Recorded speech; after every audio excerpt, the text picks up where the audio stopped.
인사를 하기 전에 우리 김명환 성도님 안 들리죠? 전도사님도 안 들리죠? 거기 있으면 안 되고 여기 자리가 비어 있으니까 김명환 성도님도 내려오십시오. 문 좀 열어주세요. 2층 밖에 문 좀 열어주세요. 소리가 안 들리니까 저렇게 앉아 계시는 거예요. 네? 밑으로 내려주시고 나연이나 니들도 밑으로 내려오면 자리가 있어. 네, 학생들도 밑으로 내려와서 앞에 나오면 자리가 있어요. 예, 이 앞에도 자리가 있어. 앞에가 자리 다 비어 있습니다. 예, 우리 뒤에 학생들도 앞으로 나와 주시기 바랍니다. 예, 네, 앞에 자리 있습니다. 자, 서기도 앞으로 나오고 나연이도 김은아 집사님 옆에 자리 있다. 예, 뒤에서 안내를 잘 해주셔야 합니다. 예, 다 같이 한번 인사를 나누도록 하겠습니다. 주님의 은혜가 저 유아실에도 다 같이 주님의 은혜가 여러분에게, 오늘 성탄절인데 인사를 좀 바꿔야 합니다. 성탄의 은혜가 여러분에게, 옆 사람에게도 성탄의 은혜가 그대에게. 할렐루야.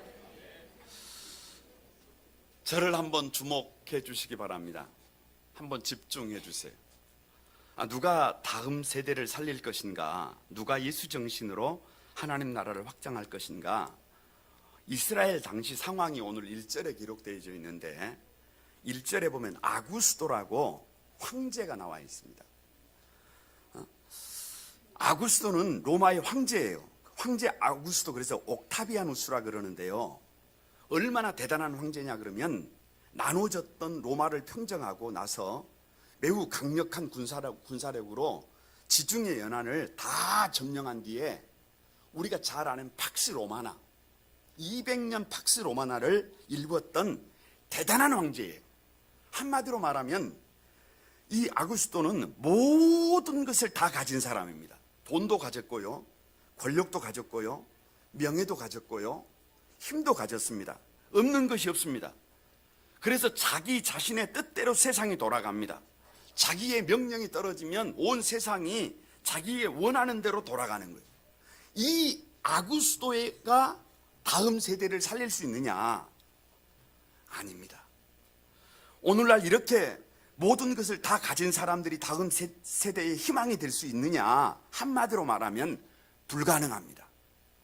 왜냐 그러면 지금이 좋아요. 지금 모든 것을 다 가지고 있기 때문에, 그 모든 것을 다 가진 그것 때문에 너무 행복해요. 여기가 좋아요. 그러다 보니까 그 사람들이 만들어 내놓는 문화가 쾌락적인 문화가 됩니다. 그 사람들이 만들어 내놓는 문화가 썩어갑니다. 그 문화가 지극히 육신적입니다. 그래서 쾌락 사랑하기를 하나님 사랑하는 것보다 더합니다. 자기가 중심이 되고 자기가 우상이 되고 힘과 권력이 우상이 됩니다. 이것이 시대정신이에요. 그러기에 그냥 그렇게 살면, 그냥 그렇게 살도록 내버려 두면 시간이 지나면 반드시 무너집니다. 결국 쾌락이 우상이 되고 힘이 우상이 되고 자신이 우상이 되는 삶은 시간이 지나면 흔적이 없어요. 지금은 대단한 것 같은데 시간이 지나고 나면 오프입니다. 그래서 아구스도, 이 황제도 시간이 지나고 나니까 흔적이 없어요. 아구스도는 모든 것이 오프되어 버립니다. 모든 것을 다 가진 사람 같은데 시간이 지나고 보니까 아무것도 없는 사람이 되어버려요. 이것이 비극입니다. 그렇다면 누가 예수 정신으로 다음 세대를 살리고 누가 하나님의 나라를 확장시킬 것인가? 오늘 본문에 예수님을 출산하는 사람들이 있어요. 오늘 본문에 예수님이 태어나는 곳이 있어요. 한 가지 특징이 뭐냐 그러면, 공통된 특징이 뭐냐 그러면 아무것도 없는 사람들입니다. 부족함이 많은 사람들이, 부족함이 많기에 아무것도 없기에 지금 그 자리만 바라볼 수가 없어요. 하늘을 바라봅니다. 새로운 꿈을 꿉니다. 이것이 성탄입니다. 오늘 본문의 성탄의 주역들과 환경들을 오늘 살피면서 다음 세대를 위한 예수 정신, 세 번째, 다 같이 한번 따라서 해봅니다. 모든 것을 가진 자. 도대체 누가 모든 것을 가진 사람이냐? 오늘 그 사람이 여러분 되시길 바랍니다. 첫 번째로 같이 한번 따라서 해봅니다. 환영받지 못한 사람들. 3절과 4절을 같이 한번 읽어봅니다. 시작. 모든 사람이 호적하러 각각 고향으로 돌아가매 요셉도 다윗의 집 족속이므로 갈릴리 나사렛 동네에 유대를 향하여 베들레헴이라 하는 다윗의 동네로 그 약혼한 마리아와 함께 호적하러 올라가니 마리아가 이미 잉태하였더라. 자, 보세요. 모든 사람들이 지금 로마의 황제의 명령대로 움직이고 있어요. 이것이 세상입니다. 세상은 힘이 있는 사람이 오더를 내리면 다 그 오더대로 돌아가요. 그래서 힘 있는 사람 중심이, 권력 있는 사람 중심이 황제가 명하는 대로 다 돌아갑니다. 지금 우리나라가 이렇게 어려운 이유가 뭐냐 그러면 힘과 권력을 가진 사람들이 정치를 주물러 버린 거예요. 학교, 심지어 입시까지도 좌지우지해 버린 겁니다. 모든 인사를 주물러 버린 거예요.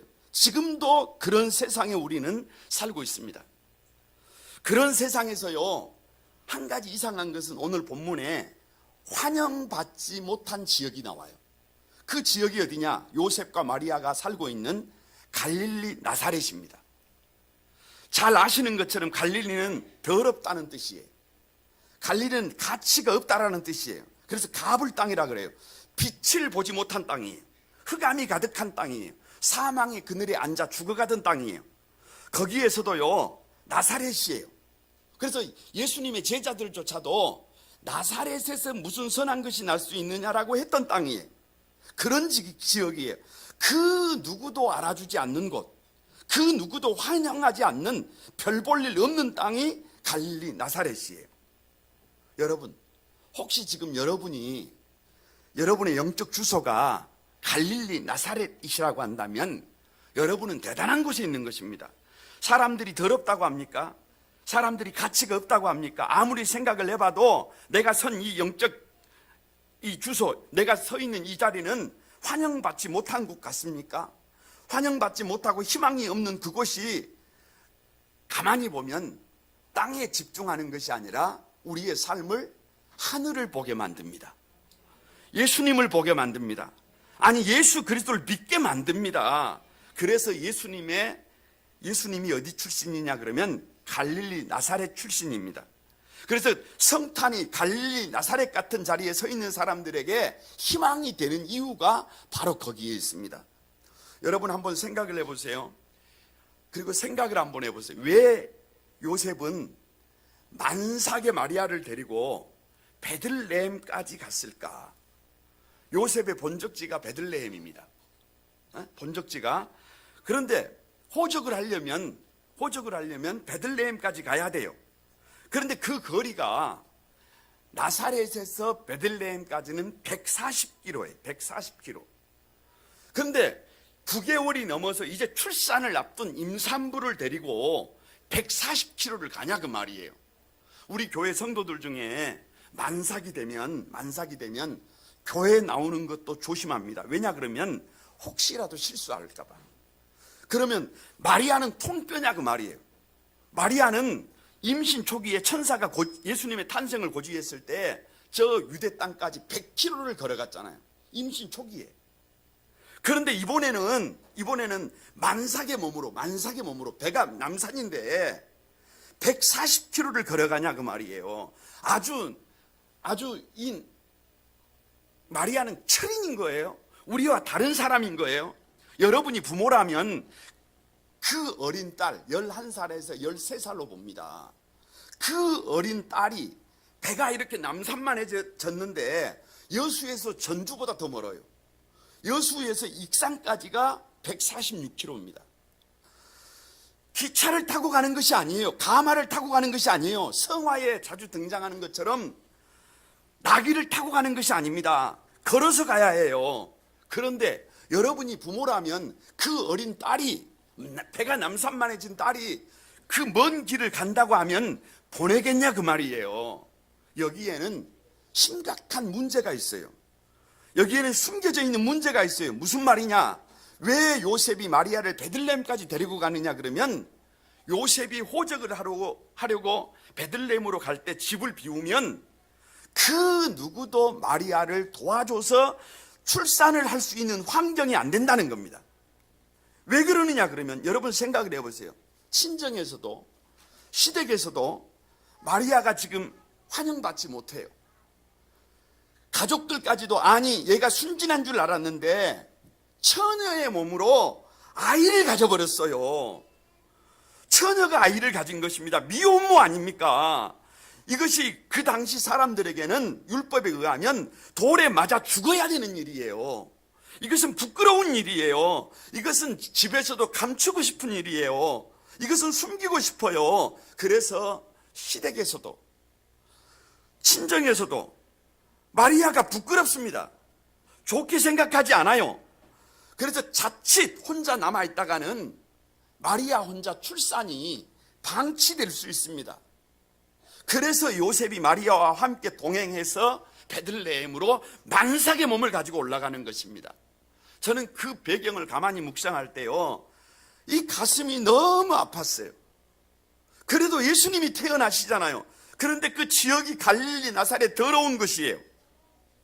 그런데 그 존귀한 예수님을 잉태한 마리아의 형편과 처지가 너무 안타까운 처지예요. 세상에 아이를 출산하는데 친정에서도 환영을 받지 못하고 시댁에서도 환영을 받지 못하고, 아니 자칫 잘못하면 출산도 못하고 돌에 맞아 죽어야 하는 그런 처절한 상황이에요. 그래서 배는 남산만한 배를 이끌고 140km를 걸어서 지금 베들레헴까지 온 겁니다. 여러분, 여기에 비밀이 있어요. 일찍이 미가서 5장 2절에 베들레헴 에브라다야, 너는 유다 족속 중에 작을지라도 이스라엘을 다스릴 자가 내게로 나온다. 이것이 성경입니다. 메시아가 오는데 어디에서 태어나느냐? 베들레헴에서 태어난다는 거예요. 만약에 집중해 보시기 바랍니다. 마리아가 갈릴리 나사렛에서 부모로부터 따뜻하게 환영을 받고 대접을 받고 모든 출산 준비를 완벽하게 해줬더라면 베들레헴에 왔을까요? 그 베들레헴까지 145km를 걸어서 왔을까요? 아닙니다. 오지 않습니다. 결코 오지 않습니다. 금이야 오기와 키운 딸이 145km를 걸어서 베들레헴까지 간다고 했을 때 가라고 할 부모가 어디 있냐 그 말이에요. 그런데 부모로부터 지금 무시당하고 있어요. 친척들로부터 손가락질 당하고 있어요. 사는 곳에서 환영을 받지 못해요. 아이를 출산할 수 없었기에 요셉을 따라서 그 먼 길을 걸어서 가는 것입니다. 그걸 몰랐어요. 그런데 일찍이 하나님은 미가 선지자를 통해서 이 베들레헴에서 메시아가 태어날 것을 예언해 두셨단 말이에요. 그런데 이것을 몰랐을 때는, 이것을 보지 못했을 때는 나의 삶이 저주받은 것이에요. 그런데 이것을 깨닫게 되었을 때는 감동이에요. 감동. 흐르는 눈물을 주체할 수가 없었어요. 아, 하나님께서 나를 베들레헴으로 부르기 위해서, 하나님께서 나를 베들레헴에서 출산하게 하시려고 부모로부터, 가족들로부터 그런 냉대와 무시와 조롱을 받게 하셨구나. 아, 그래서 그랬구나. 눈이 열리면 지금 내가 겪고 있는 그 상처도 눈물도 절망도 좌절도 은혜로 바뀝니다.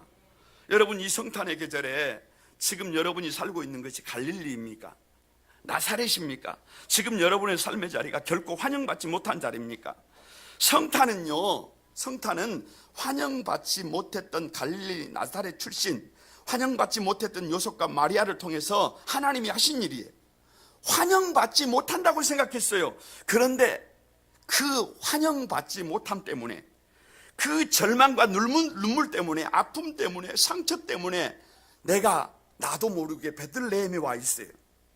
내가 있어야 될 자리에 와 있어요. 그 눈물 때문에, 그 환경 때문에, 그 절망 때문에 내가 지금 주님의 말씀을 이루어가고 있어요. 그러니 환영받지 못한 것 같아도 저와 여러분은 모든 것을 가진 사람들입니다. 이것이 성탄이에요. 이것이 성탄의 기적이에요. 이 기적의 주인공들이 여러분이 되시기를 바랍니다.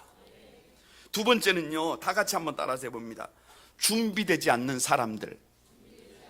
6절과 7절을 여러분 같이 한번 읽어봅니다. 다 같이 읽어봅니다. 시작.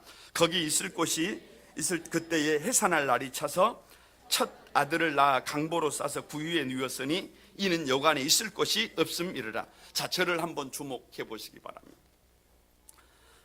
나사렛을 출발해서 145km를 걸어서 베들레헴에 도착을 했어요. 어떤 모습이었을까요? 소녀예요, 소녀. 그런데 배가 이렇게 나와 있어요. 그러니까 이제 곧 출산을 하니까 배가 너무 부르니까 한 손으로는 배를 받치고, 이게 허리가 뒤로 꺾어지면 한 손으로는 뒤를 받치고, 이런 모습으로 만삭의 몸으로 이렇게 걸어오고 있는 거예요. 그래서 요셉은 20대 초반, 마리아는 아직 소녀예요. 그런데 출발 일주일여 만에 베들레헴에 도착을 한 것입니다. 그런데 마리아가 진통을 시작합니다. 요셉과 마리아는 출산 경험이 전무예요. 한 번도 경험해 본 적이 없어요. 얼마나 당황했겠어요. 다 준비가 되어 있어도 정신이 없잖아요. 요즘 출산은요, 산모가 하는 것이 아니에요. 누가 하느냐? 의사가 시키는 대로 합니다.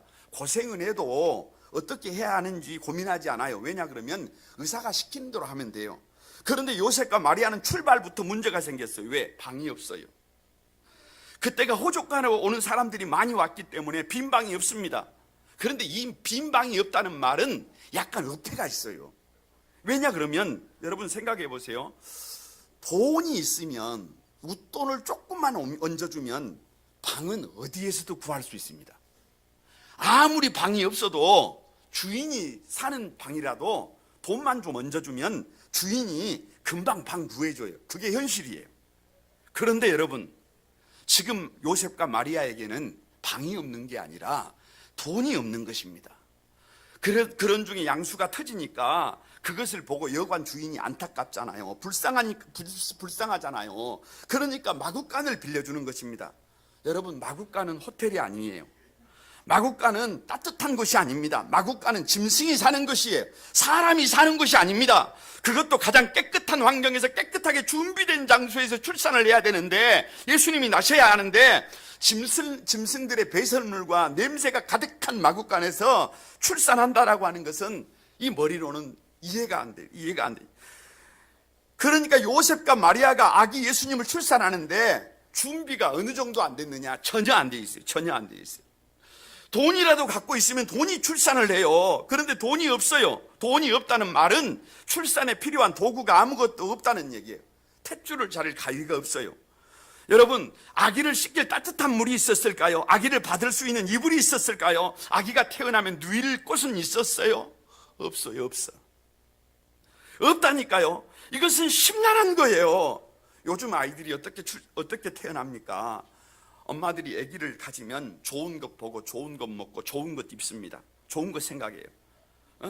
출산은요, 애시당초 집에서 출산 생각 안 합니다. 병원에 갑니다. 산부인과에서 의사가 권면해 주는 대로 잘 준비해서 출산을 합니다. 출산을 하고 나면 산후조리원에서요 1, 2주 넉넉하게 조리 다 하고 그렇게 나옵니다. 여러분, 성경을 가만히 볼 때도요, 성경의 출산의 규례를 보면 이스라엘은 이렇게 돼 있어요. 아들을 낳으면 7일간 부정해요. 딸을 낳으면 14일간 부정해요. 그리고 아들은 8일째 할례를 행하고 그 이후에 아들은 다시 33일이 지나서 40일이 차야 교회에 나올 수 있어요. 그리고 여자는 그 두 배 66일이 지나야, 그래서 80일이 채워져야 교회에 나올 수 있어요. 이게 무슨 말이냐 그러면 그 전에는 부정해요. 그래서 이렇게 만지면 안 돼요. 만지는 그 산모가 만지는 모든 것이 부정해집니다. 그러니까 이게 무슨 말이냐 그러면 이것이 산모 보호법이에요. 산모들이 아무리 집에 밥할 사람이 없어도, 아무리 집에 일할 사람이 없어도 산모가 일을 하면 안 되게 돼 있어요. 그러니까 성경에서 산모를 그렇게 배려해 놓은 거예요. 특별히 아들을 낳고 좋아하는 여자보다, 산모보다 딸을 낳고 아파하는 그 시대의 여인들을 배려해 놓은 것이 산모 보호법이에요. 그러니까 아무리 일할 사람이 없어도 산모는 그런 일을 시키지 말라는 것입니다. 이게 성경이에요. 그런데요, 마리아의 출산은 이 산모 보호법이 적용이 안 돼요. 그래서 7절에 첫 아들을 낳아 강보에 싸서 구유에 누웠다 이렇게 기록해 놓고 있는데, 가만히 생각해 보세요. 여기가 어디냐? 마구간이에요. 아무것도 준비가 되어져 있지 않아요. 간이용 이불을 만들어서 싸서 구유에 누웠습니다. 이건 눈물 나는 일이에요. 이건 가슴 아픈 일이에요. 이것은 너무 초라한 일이에요. 예수님의 탄생은 우리가 생각하는 것처럼 그렇게 멋지지 않습니다. 이 땅에 진정한 구주가 오셨는데 친척들도 부모들도 그 누구도 환영하지 않아요. 전혀 준비되지 않는 출산을 통해서 정말로 낮고 천하게 오시는 겁니다. 왕 중에 왕인데 왕 중에 왕인 예수님이 작은 자로 오시는 거예요. 전혀 준비되지 않는 예수님의 출산, 이건 비통한 거예요. 이건 가슴 아픈 거예요. 그런데 여러분, 여기에 비밀이 있어요. 여기에 비밀이 있어요. 준비되지 않는 것이 아니에요. 왜 예수님께서 짐승들이 사는 마구간에 오시느냐? 왜 짐승들이 먹이를 주는 그 구유에 누이셨느냐? 이 땅에 살아가는 사람들, 인간들이 하나님의 법을 떠나 있잖아요. 육신이 되어버렸잖아요. 쾌락 사랑하기를 하나님 사랑하는 것보다 더 하잖아요. 그래서 자기 자신이 우상이 되어버렸잖아요. 돈과 권력과 힘이 우상이 되어버렸잖아요. 그래서 성경이 그런 사람을 짐승이라고 그래요. 짐승이라고. 그래서 밤에 사람을 만나면 무서워요. 사람이 제일로 무서운 사람이 되어버렸어요. 왜? 룰이 없어요. 막 살아요. 자기 멋대로 놀아나요. 이것이 지금 인간의 실존이란 말이에요. 그런데 예수님은 예수라는 말이 자기 백성을 죄에서 구할 자예요. 예수님은 이 땅에 휴가 오신 것이 아닙니다. 예수님은 이 땅에 여행 온 것이 아닙니다. 예수님은 이 땅에 즐기러 온 것이 아닙니다. 예수님은 자기 백성을 자기 죄에서 구하러 오신 것인 줄로 믿습니다. 저와 여러분을 살리기 위해서. 그래서 의인은 없나니 하나도 없고 깨닫는 자도 없고 하나님을 찾는 자도 없고 다 치우쳐 함께 무익하게 되고 선을 행하는 자가 없나니 하나도 없다. 희망이 없어요. 희망이. 다 죽을 수밖에 없어요. 그런데 그런 우리를 살리기 위해서 예수님이 오셨는데 그 절대 사명을 위해서 예수님은 궁궐에 태어나지 않으셨어요. 따뜻한 안방에 태어나지 않으셨어요. 모든 것이 다 준비되어 있는 환경에 오시지 않았어요. 왜요? 왜? 그렇게 다 준비되어졌다고 한다면 누가 힘들다고 하겠어요? 누가 못한다고 하겠어요? 누가 방법이 없다고 하겠어요? 그런데 예수님을 보세요. 준비가 되어져 있지 않습니다. 아무것도 준비가 되어 있지 않아요. 아무것도 없어요. 아니, 태어날 때부터 짐승들이 사는 마구간이, 처음 태어나 누이신 곳이 구유예요. 짐승의 먹이통이에요. 예수님은 태어날 때부터 짐승들이 사는 곳에, 짐승 같은 내가 사는 곳에, 짐승처럼 내가 내 멋대로 놀아나는 그곳에 나를 위해서 먹이로 이 땅에 오신 주님임을 믿습니다. 사랑하는 여러분, 준비되지 않는 인생이라고 혹 지금 불평하고 계십니까? 아무것도 갖춰진 것 없는 인생이라고 원망하고 계십니까? 그런데요, 성경을 가만히 읽어보면 준비되지 않음이, 아무것도 갖춰져 있지 않음이 나를 마구간으로 인도해 갑니다. 나를 예수 믿게 했습니다. 나를 성령의 사람이 되게 했습니다. 아무것도 준비되어 있지 않음이 나의 인생을 예수님의 손 위에 올려놓게 했습니다. 그러니 아무것도 준비되지 않음이 바로 모든 것이 준비될 수 있는 것입니다. 아무것도 없는 것이 아니라 모든 것이 준비된 인생이 바로 저와 여러분입니다. 이것이 성탄의 비밀이에요. 아, 이래서 나를 마구간에 태어나게 하셨구나. 아, 이래서 나를 구유에 누게 하셨구나. 이것을 깨달으면 그때 우리 인생은 달라집니다. 이 성탄의 은혜가 여러분에게 함께 하시기를 바랍니다. 세 번째로 다 같이 한번 따라서 해봅니다. 힘든 사람들입니다. 8절과 9절을 여러분 같이 한번 읽어봅니다. 시작입니다. 그 지역의 목자들이 밤에 밖에서 자기 양떼를 지키더니 주의 사자가 곁에 서고 주의 영광이 그들을 두루 비추매 크게 무서워하는지라. 자, 보세요. 예수님의 탄생 고지를 누가 듣느냐? 예수님이 태어났다. 이 이야기를 누가 듣느냐 그러면 왕들이 듣는 게 아니에요. 신분이 높은 사람들이 듣는 게 아니에요. 심지어는 평범한 사람들이 듣는 게 아니에요. 누구냐? 목자들이에요. 그래서 심지어 번역 성경에서는요, 이 목자들을 뭐라고 번역하고 있냐 그러면 홈리스라 그래요. 홈리스가 뭐예요? 거지예요, 거지. 노숙자들이에요, 노숙자들. 그러니까 이스라엘 목자들은 어떤 사람들이냐 그러면 대단하게 고단한 사람들이에요. 힘든 인생들이에요. 여기서 치는 양은 식용양이 아니라 여러분 제사용 양입니다.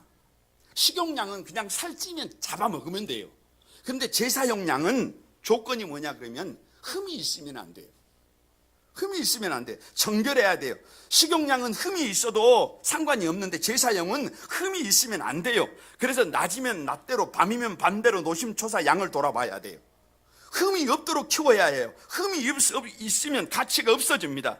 그러니까 다른 사람들은 다 쉬어도 이 목자들만은 명절에도 더 바빠요. 이스라엘의 축제가 돌아오면 더 바쁩니다. 이스라엘의 목자들은 휴일이 없어요. 쉴 수가 없어요. 매들 고달픈 삶을 살아야 했어요. 그렇게 힘들게 살면 돈이라도 많이 벌어야 되는데, 존경이라도 받아야 되는데, 그 목자들을 천시했어요. 그래서 재판장의 증인으로도 채택을 하지 않았어요. 왜? 믿을 수 없는 사람들. 세상에서 가장 비참하고 낮은 계층의 사람들이 누구냐? 목자들이에요. 그 목자들에게 예수님의 탄생이 고지된 것입니다. 그뿐만이 아닙니다. 오늘 13절에 보면 하늘의 축하쇼가 벌어집니다. 13절에 호련히 수많은 천군이 그 천사들과 함께라고 기록하고 있어요. 여러분, 세상 사람들 수십만 대군을 천사 한 사람이 감당합니다. 그런데 천군이 천사들과 함께 찬양을 하는 거예요. 엄청난 찬양을 합니다. 하늘에는 영광, 땅에는 평화라고. 얼마나 대단했겠어요. 그런데 여러분 한번 생각을 해보시기 바랍니다. 세상 사람들은 아기 예수님이 오신 것에 대해서 관심이 없어요. 오늘 새벽에 예수님이 오시는 성탄의 계절인데 다 잠들어 있어요. 그런데 하늘에서는 우리는 잠들어 있는데 천군과 천사가 나와서 지금까지 있지 않았던 하늘의 쇼가 벌어집니다. 이 땅에서 경험하지 못했던 엄청난 무대입니다. 그런데 그 축가 무대를 본 사람들이 누구냐? 왕들이 아니에요. 고관 대작들이 아니에요.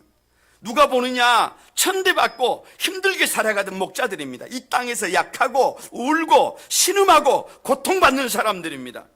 목자 같은 인생의 특징이 뭔 줄 아십니까? 지금 삶이 매우 힘들다는 거예요. 그래서 이 세상에 별로 미련둘 것이 없다는 거예요. 왜요? 재미있는 것, 즐길 것, 레저, 취미 이런 거 없어요. 하루하루 살아가는 게 힘들어요. 고달파요. 여러분, 사람은요, 조금만 살만해지면은요, 저 하늘이 흐릿흐릿해집니다. 이 땅에서 하나도 부족할 것이 없는데 하늘의 것이 부럽다고요? 그렇지 않습니다. 세상의 모든 것을 다 누리고도 주님이 너무너무 좋다면 그 사람은 좀 믿음이 특별한 사람이에요. 결코 그렇지 않습니다. 똑똑히 생각을 해보시기 바랍니다. 지금 우리 교회에서 누가 새벽을 깨워서 눈물을 흘리며 기도하고 있습니까? 누가 하나님 앞에 부르짖으며 하늘을 바라보고 있습니까? 누가 지금 우리 가운데서 예수님을 보고 싶어하고 눈물을 흘리고 열망하고 있습니까? 그 사람은 힘든 사람이에요. 재미있는 것이 너무 많아 죽겠는데 그러겠어요? 큰 집 사놓았는데, 큰 차 사놓았는데, 평생 열심히 공부해서 좋은 대학에 갔는데, 사법고시에 붙었는데, 여러분 하늘이 보이겠어요? 그렇지 않습니다. 이제 어려운 것은 다 지나가고 살만한데 하늘이 보이겠어요? 보이지 않습니다. 여러분, 믿음으로 살고 있는데 여전히 지금 치명적인 결함을 갖고 있는 사람들이 있습니까? 성도들이 있습니까? 문제를 가지고 있습니까? 그래서 지금도 부르짖고 있습니까? 그래서 지금 주님을 열망하고 있습니까? 바로 그것이 우리에게 힘든 삶을 주신 이유입니다. 그 힘든 삶이, 그 힘든 문제가 저와 여러분으로 하여금 주님을 바라보게 합니다. 목자들의 힘든 삶이 하늘의 쇼를 보게 한 겁니다. 목자들의 힘든 삶이 예수님을 바라보게 한 것입니다. 바로 이것입니다. 이것이 우리 인생에 풀리지 않는 문제를 주시는 이유입니다. 지금 목자와 같은 삶을 살고 계십니까? 다른 사람들은 다 갖고 있는 것이 왜 나에게는 없어요? 다른 사람들에게 다 있는 것이 나는 없고 아프고 힘들어요. 여러분, 그거 아닙니다. 오히려 그것 때문에 하나님을 더 바라봐요. 가만히 생각해 보니까요, 그 문제가 있어서 제가 주님을 믿게 됐어요. 그 질병이 있어서 제가 주님을 만나게 됐어요. 그 치명적인 결함이 있어서 제가 하나님의 백성이 됐어요. 그래서 그 문제까지도 감사하게 되더라고요. 그 아픔까지도 감사가 되더라고요. 아프지 않았으면 어쩔 뻔했어요. 문제가 없었으면 어쩔 뻔했어요. 그 치명적인 문제가 없었더라면 어쩔 뻔했어요 라고 오히려 그 문제까지도 사랑스러워지는 삶이 믿는 자의 삶임을 믿습니다. 그래서 성탄은 최악의 자리를 최선의 자리로 바꿔놓습니다. 그래서 그 힘든 삶이 아니라 가장 아름다운 삶이 되고, 바로 그 힘든 삶이 아무것도 없는 삶이 아니라 가장 많이 가진 자의 삶이 됩니다. 이것이 성탄의 비밀입니다. 이것이 성탄절입니다. 말씀을 마치려고 합니다. 황제 아구스토는 우리의 눈에 모든 것을 다 가지고 원하는 것을 다 할 수 있는 그런 사람이었습니다. 그러나 시간이 지나서 보니까 도리어 아무것도 아닌 사람으로 끝나버렸습니다. 그런데 성탄의 주역들은 아무것도 없는 사람들로 보였어요. 아무것도 없는 그것 때문에 눈물 흘리는 사람들로 보였어요. 절망하는 사람들로 보였어요. 그런데 성탄을 경험하게 됩니다. 시간이 지나니까 아무것도 없는 줄 알았는데 모든 것을 다 가진 사람들로 바뀌어 있었어요. 그러기에 누가 모든 것을 다 가진 사람들이냐?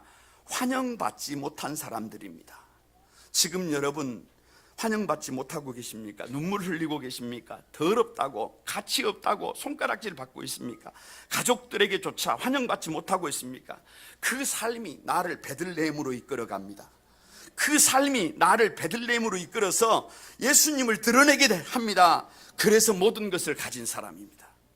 준비되지 않는 사람들입니다. 아무리 봐도 준비가 되어져 있지 않아요. 출산을 해야 하는데 가위도 물도 강보도 그리고 방도 없었던 것처럼 한 세상 살아가야 되는데 아무것도 준비가 되어 있잖아요. 그래서 힘들어요. 그래서 너무 처절해요. 그래서 너무 아파요.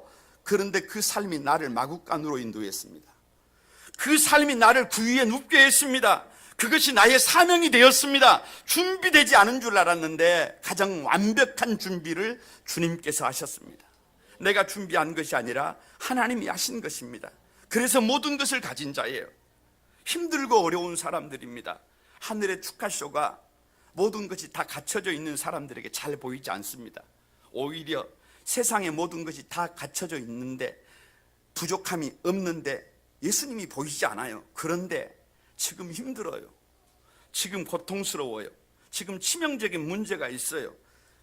그 문제 때문에, 그 질병 때문에 예수님을 만나게 됩니다. 하늘의 축하쇼, 세상 사람들이 보지 못하는 것을 보게 됩니다. 그러니 아무것도 없는 것 같아도 모든 것을 가진 자들입니다. 누가 그런 말을 하더라고요. 옛날에 가난은 희망이 있는 가난이었다.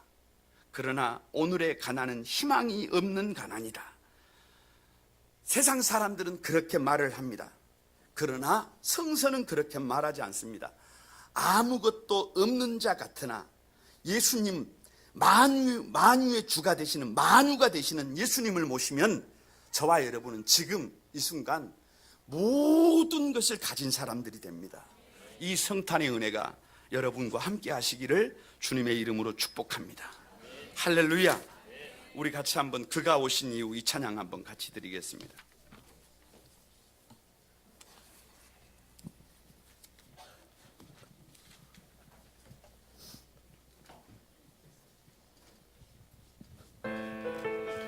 우리 다 같이 한번 드립니다.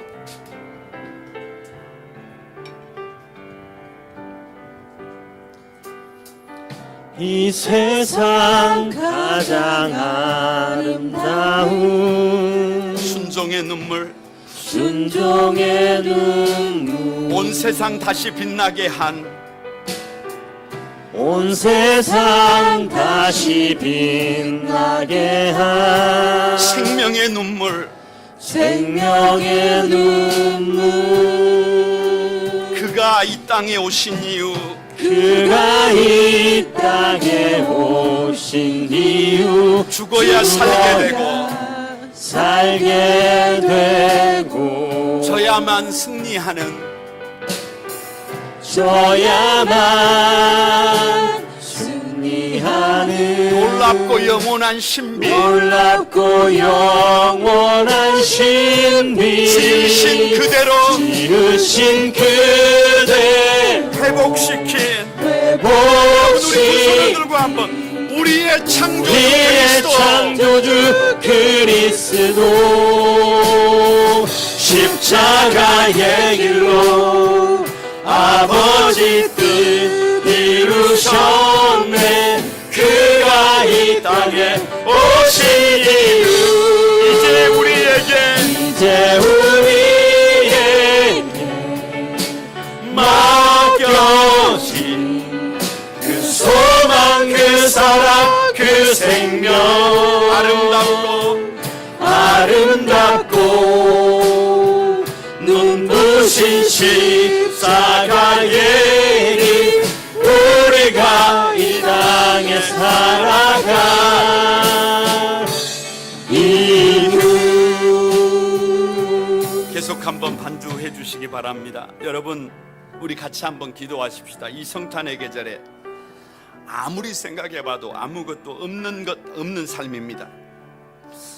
그러나 성경은 아무것도 없는 것 같으나 모든 것을 가진 사람들이 예수 믿는 사람들이라고 말합니다. 아멘. 환영받지 못하고 있는 것 같습니까? 준비되지 않은 인생 같습니까? 힘들고 어려운 인생입니까? 그 삶이 나를 예수님을 믿게 만듭니다. 아멘. 그 삶이 나를 주님의 손 위에 올려놓게 만듭니다. 아멘. 그 삶이 다음 세대를 일으키게 하는 하나님의 도구로 우리를 만들 것을 믿습니다. 아멘. 이 성탄의 계절에 예수님을 모시고 그 신비의 기적의 주인공들이 바로 우리가 되도록 해달라고, 우리 다음 세대가 되게 해달라고 다 같이 한번 주여 삼창하고 같이 한번 기도하겠습니다. 다 같이 기도합니다. 주여 주여 주여.